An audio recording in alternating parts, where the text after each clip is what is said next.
Y'all don't want Pokemon card openings. You want to talk about some serious All right, so EposVox killed my hopes and dreams of making money playing video games. It's always possible. Chase your dreams, but chase them intelligently.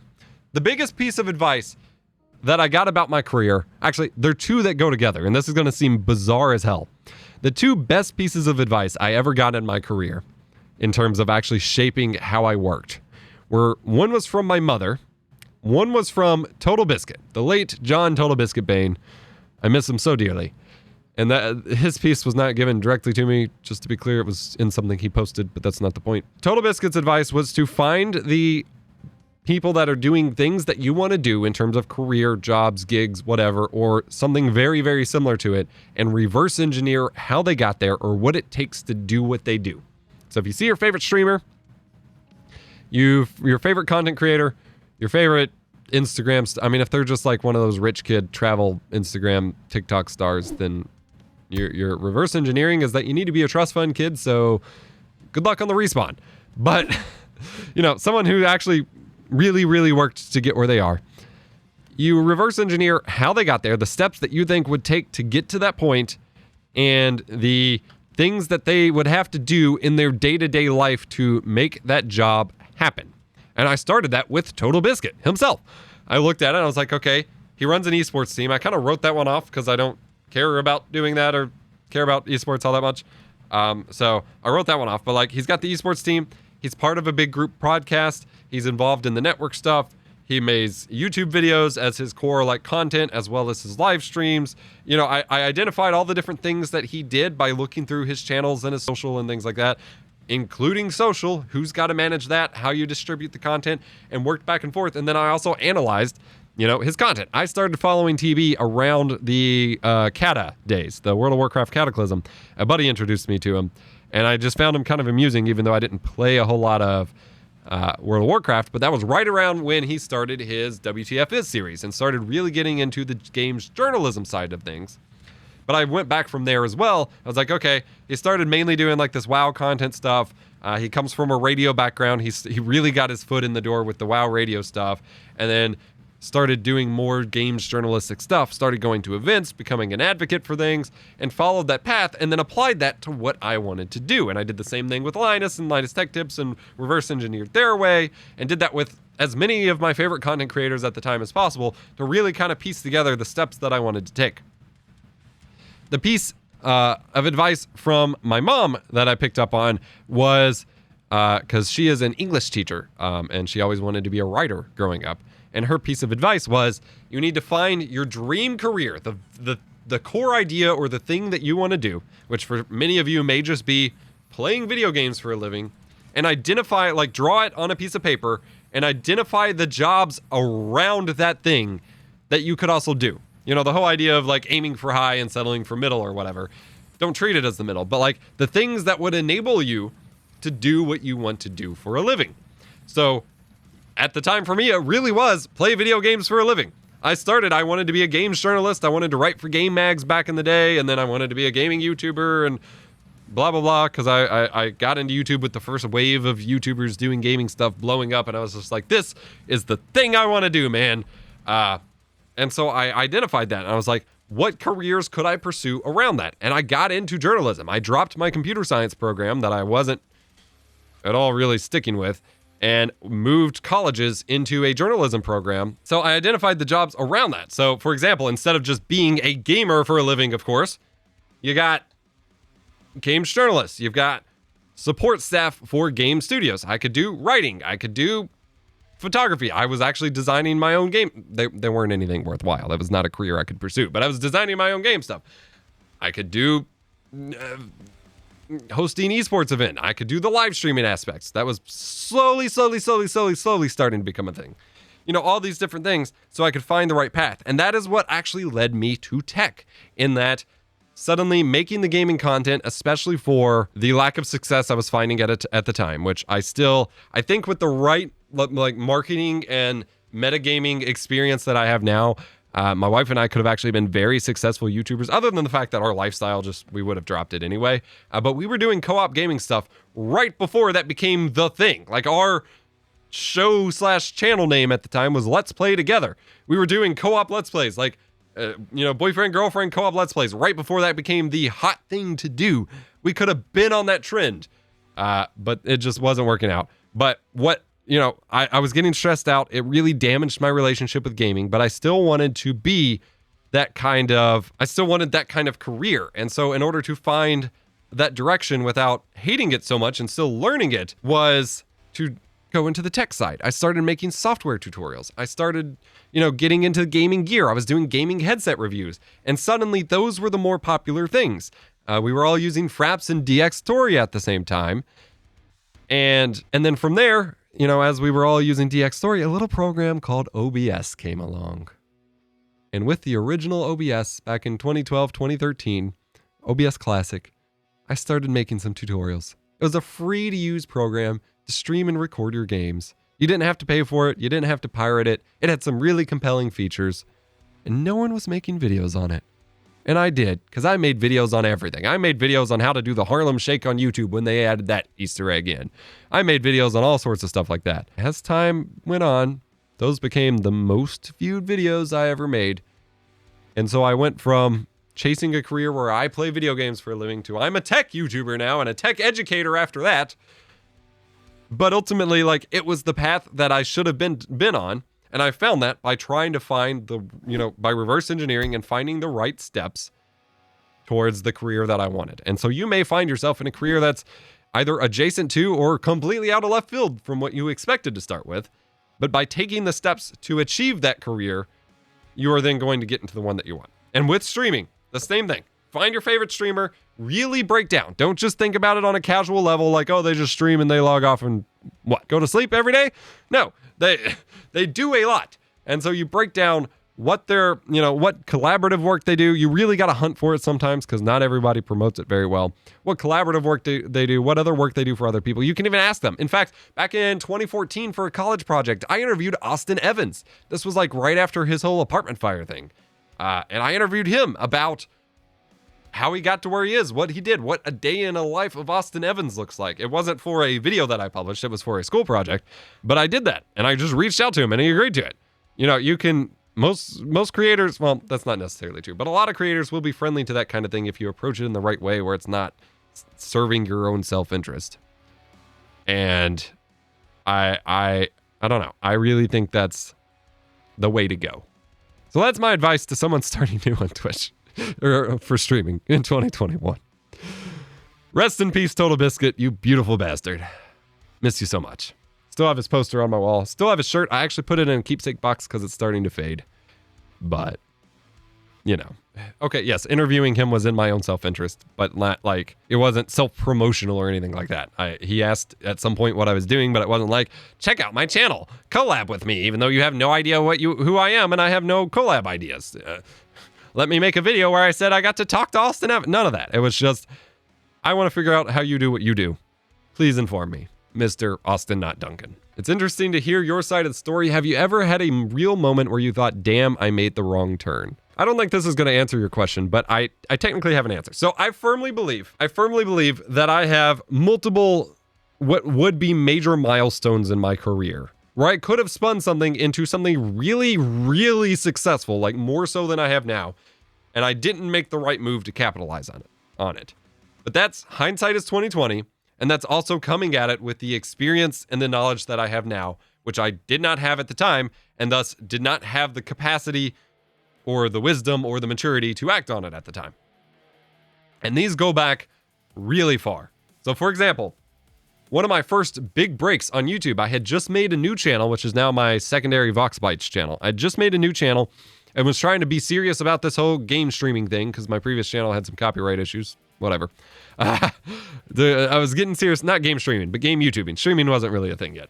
Getting serious about this game YouTubing thing. I had just finished high school. It was the summer between high school and college. I was getting super serious about doing this game streaming thing. I wanted to do, Call of Duty, Halo videos, things like that, Let's Plays, even though I've only ever finished 2 Let's Plays in my life. I started a million of them. This was my serious thing. And I was working really hard. And I had a big break. And I've told the story a couple times. I'm going to just tell it really quickly here. As an experiment with Justin.tv just kind of rolling out, I had terrible internet at home, but I wanted to experiment with streaming. My university's Wi-Fi So this wasn't the summer between high school and college because I was already in college. This was literally 10 years ago to this day. Actually, within a couple months, it'll be 2 years ago. 10 years ago. So my brain gets scrambled. I've been doing this a long time. So I was in first semester of college, which was all new and scary, but I wanted to try out my university, and their library had 100 up, 100 down Wi-Fi, which was the fastest internet I had ever seen. Because I think we had just switched off a DSL to like some basic broadband at the time, but the upload was like 2 to 5 megs maybe. This was 100, even over crappy Wi-Fi on a laptop in 2011, which was just mind-boggling. Justin.tv was the hot new thing, and I wanted to try streaming. So from my laptop at the university library with no camera or microphone, I streamed me typing an essay in Word for a college class. And a couple people showed up, said they were friends with Small Beans, which was a Call of Duty YouTuber at the time. Apparently, they weren't actually friends with him, but they were friends with another Call of Duty YouTuber named Vicstar123. And one thing led to another, and I ended up getting to do a collab with him, or what they called dual comm at the time, back in my Elden times. And he had like 100K subs at the time, maybe it was like 50 or 70 or 80. It was one of those numbers that seems not super big now, but was like the big deal at the time for a growing but still big channel. He had like 50 to 100K subs at the time, which was just like, he was full-time, making a living, even though he was like 16, doing it great. We did a dual comm. It was mainly about how deep my voice was because it was much deeper at the time. It's actually lightened up with age. And it was a dual Call of Duty commentary, went up on his channel, got me my first like 1,500 subscribers on this new channel. I got into the partner program. I made enough money to buy the parts to build my first computer for YouTube. Things were going great, but immediately I had this freak out in my head. I did not want to be niched out to just playing Call of Duty. Every Call of Duty video I posted got like 200 views, which was just insane. I was loving it, but I just did not. I've always had it in my head. I didn't want to be tied down to a specific gamer niche and just be known as the X guy of whatever. And, you know, Call of Duty was also a game where I got easily tilted, and especially I didn't like Modern Warfare 2, so I was playing COD 4 and World at War. I didn't want to be beholden to Call of Duty for my YouTube career. And so I effectively just made a rule where for a few months, I just stopped posting Call of Duty so I could I effectively burned off all of those subscribers. The thing is, at the time, like I even knew this at the time, the barrier of entry, the threshold of what is considered good content for Call of Duty at the time was nothing. It was, hey guys, today I'm playing on Rust. I've got the whatever the quick scoping sniper was, not the intersect. I don't remember now. I've got the sniper, and we're gonna go to town. And man, look at that. Oh, my dog came in. Sorry about that. No one knew how to edit audio, cut out stupid parts of the clips. No one knew how to make a concise video or a high-produced video, and I was starting to learn that stuff. And realistically, if I had the maturity in my head and the experience to know that that is what I should do, I could have locked down and made some kick-ass Call of Duty content, and I could have potential. I'm not going to say I was. I have no way of guaranteeing it. But I could have been freaking huge. I could have been amazing. I could have sucked. It could have gone nowhere. My videos weren't exactly great at the time, but I knew that it was easy, and I could see myself like climbing that ladder fairly easily, and that's kind of what scared me about it, because I already saw people who started out just playing Call of Duty getting burned out on it and quitting YouTube, and I didn't want to be one of those people. So I just cut it off. I firmly believe to this day, if I could like split off a branching timeline and go make a variant of myself with today's experience and understanding, I could go make a full-time Call of Duty YouTube channel, bank in, and, you know, live the rest of my days with a Ferrari and a mansion and making apology videos with my dog for promoting CSGO Lotto and things like that. I didn't go down that path. I believe it's for the better, but for a while at times when I have struggled with my YouTube career and things like that, I wondered if I made the wrong call. Honestly, I dislike half of the Call of Duties that come out, so that wouldn't have lasted very long. But, you know, there's that. And then secondly, it's just a matter of, I wish I had acted sooner or realized the writing on the wall sooner with the tech stuff, because the OBS stuff was blowing up. Even the headset reviews and things like that, which weren't great at the time, they were doing significantly better than my gaming videos. But I had this passion, I had this idea that I'm going to be a gaming YouTuber. This tech stuff was just for fun for me to get stuff to play with on the side, because I've always been a techie and wanted to play with tech. I didn't treat it seriously as my main content when I should have. As soon as I saw those videos doing better, I could have locked down on that sooner and gotten more professional about it sooner, and probably accelerated my growth a little bit. Whereas once again, I was afraid of being tied to just tech. I wanted to be gaming and tech. I wanted to be, whatever. I wanted to be a variety streamer, which is a terrible way to identify yourself. And I think I threw away a couple years of accelerated success there. Again, I wasn't making as good videos as I make now. I didn't have the expertise, the wisdom, blah, blah, blah. So there's no guarantees in life. It's like I spent what is now $8,000 worth of Bitcoin on a Humble Bundle in 2013 because it was worth like 50 cents. Had I saved that, that would be good money right now. I had no way of knowing. I couldn't have just gone back in time and told myself, so it doesn't matter. But that's the second point in time where I was like, I should have done different. But I don't think I made the right call. I think we're all on a journey we're all on our own journey that we are discovering as we go. And it's that journey itself that you have to come to appreciate. It's not about the end result. If you're not somewhere that you want to be right now, then first and foremost, make sure you identify what you do like about your life right now and really hone in on that and focus on that and appreciate that, because when you start changing things, you will lose some of that, and that's never fun. I mean, it is once you're making positive change, but it still hurts. But then start making steps towards changing that, because we're never, until you die, or you end up in like a lifetime sentence in prison or something, you're never at a static place where you stop growing, changing, or progressing in life. And so it's the journey itself, because in the end, wherever we end up at the end of the day, we're going to die. And regardless of what you believe happens after that, things at least reset in some capacity. And so you have to really appreciate what you're doing right now. So I don't think there is any making the wrong choice. It may not be the best choice. It may not be the choice that you 100% love and want to stick with, but then you still have the freedom to make different choices and to evolve that or to tweak it a little bit. And so, like, if I were to make, if I were to run those parallel timelines and look at the timeline where I did the Call of Duty videos, I could be like White Boy 7th Street, where I ended up in jail a bunch of times and just in a miserable position, or I could have hated my life, or I could have ended up in darker places, or I could have ended up just quitting YouTube altogether and go do the office cubicle job that I always hated, or something like that. Alternatively, I could have acted quicker or done a better job and went and actually worked for G4 and Machinima and be doing the cool stuff I went to college wanting to do.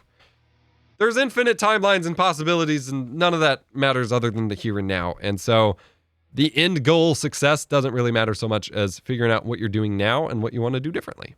So I don't think at some point like I ever went wrong. I just know that at some point everything could change. And so, even in my peak, which I deal with a lot, like stress and anxiety and worry about YouTube and content creation and my job, I don't ever think I did the wrong thing. It's just a question of at what point do I make a change? That was a really long-winded answer. But yes, Troy's pointing out so many streamers get burned out and frustrated when they only get views for one game. That's why I didn't want to stick with one game. And that's also why you should also... This is a complete side tangent, and then I need to take a break to get a drink here. Just as a tangent, if you're looking at your stream performance, keep in mind that any viewers you get when you're only streaming a specific piece of content is not your true viewer count. And you'll never find this out until you go to stream something else. But effectively, there used to be like a pie chart that went around about viewers, subscribers, and commenters on YouTube. And that kind of applies in different ways to streamers. But you have your core viewers that will watch you for just about whatever you stream.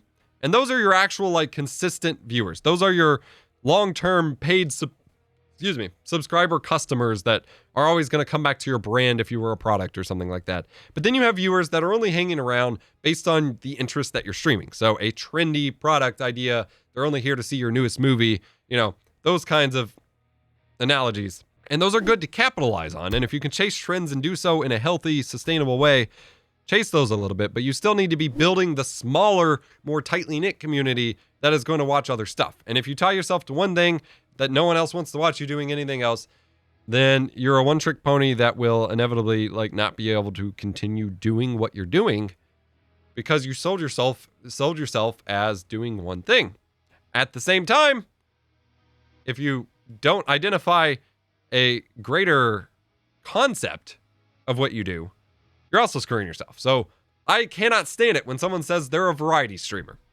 That doesn't mean anything other than you'd stream more than one thing. If you tell me you're a variety streamer, I'm going to look you dead in the eye and be like, what the do you actually stream? Variety is not a piece of content. It's not a show. It's not a game. It's not like if your channel name is variety content and that's all your title and thumbnail says for a video, I have no clue what that means. I'm not clicking on that. What do you actually stream? And so I think you need to there's a whole lot of books out there like primal branding and things like that. You really got to come down to one sentence effectively of I make X product.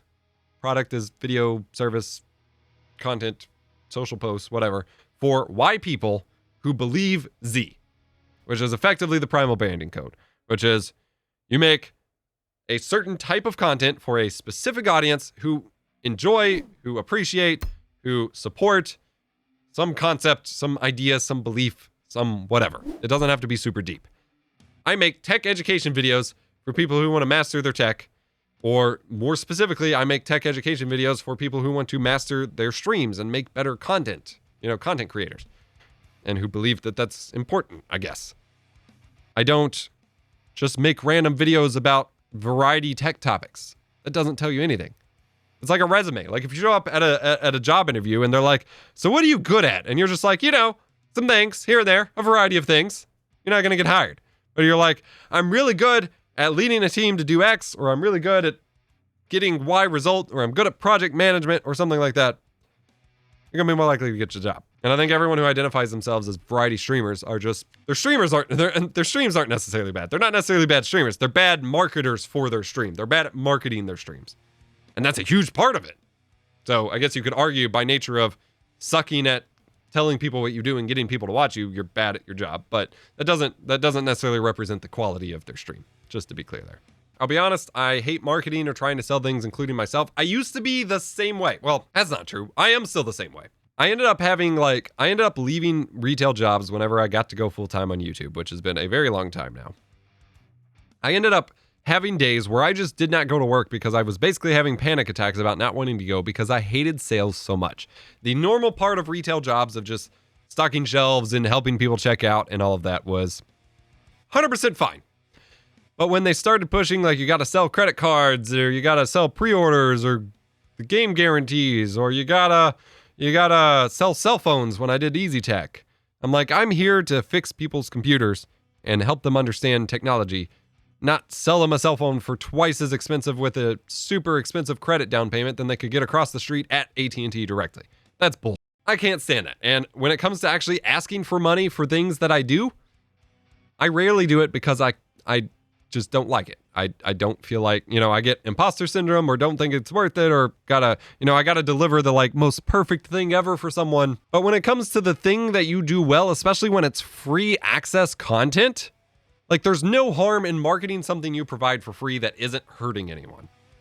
You are doing this thing. And once you get to a certain point of believing in yourself for doing the thing, that's when it happens. And actually, I think if we're going back to things I think I did wrong, I rejected the moniker Stream Professor for years. Ever since I made my original OBS multi-platform, which was the original name for OBS Studio, kind of mini class, and then my OBS master class, I had comment after comment after comment, and even people on Twitter calling me professor, or, OBS professor, stream professor. That came up so many times. And for years, I rejected that name because that shoehorned me into one thing. Eventually, I got over myself, and I realized that was really freaking good branding, and that was a solid representation of what I did. I am a teacher. I am an educator, a professor. That's fine. That's another word for that. I am the stream professor, and I'm damn good at what I do. But it took me years of doing that thing and building up that confidence in believing in what I did in order to really sell myself with that. So it does take experience. But at the same time, brand recognition, if we're talking I'm on a curve, even halfway through last year, actually, I think it was 2019, the end of 2019, sometime after LTX, I finally accepted that that's what I should be called. So probably the start of 2020 is when I really went into it. If we're talking completely irrelevant to my actual channel growth, those curves are not at all related, brand recognition for myself skyrocketed just because I embraced basically a marketing term for who I am. It's that simple sometimes. I got clowned in my job interview today. Half of it was me saying, I'm sorry, I don't know. If you're at a job and it's either experience you don't have, you can reword that. This is actually a piece of advice I got when I was working at GameStop, and they had those secret calls where corporate would call in and try to trick you into fail. Well, that's not the goal. They're trying to make sure you're responding to customers properly. They called the store, I answered, and I was a senior game advisor or supervisor kind of thingy. And I was the only one in the store anyway. And I answered, and they were like, do you have Lego Batman available for PC at the store? And my answer was, no, we don't carry physical PC games anymore, but online I can help you, but we sell the digital copy and I can help you purchase a Steam key, or you can buy it online or whatever. And they were like, that's freaking great. That's better than most people who are just like, no, sorry, and then hang up. But you still start out with the negative. So if it's experience you don't have, take the like improv approach. Well, okay. The improv approach is yes, but don't say yes if you don't have experience or don't know how to do a thing. But the objective is not to word it with a negative, but to spin it to a positive. Because I don't know is never an acceptable answer. It's either asking questions to get clarification on what you're actually answering if you truly don't know what they're asking, or making it clear that you are open to doing it, or that you are open to learning about it. Like, oh, I did not have to do that at my last job, but I am completely open to train. Will training be provided for me to learn that? I am quick on, I'm quick to learn. I will happily pick it up if you want to train me. Is there someone I can shadow to see the process? Those kinds of things. Because I'm sorry, I don't know is ending the conversation. There's no way, there's no direction for the conversation to go from there. Whereas when you actually provide an end to continue the conversation, even if the answer is effectively the same, everything changes.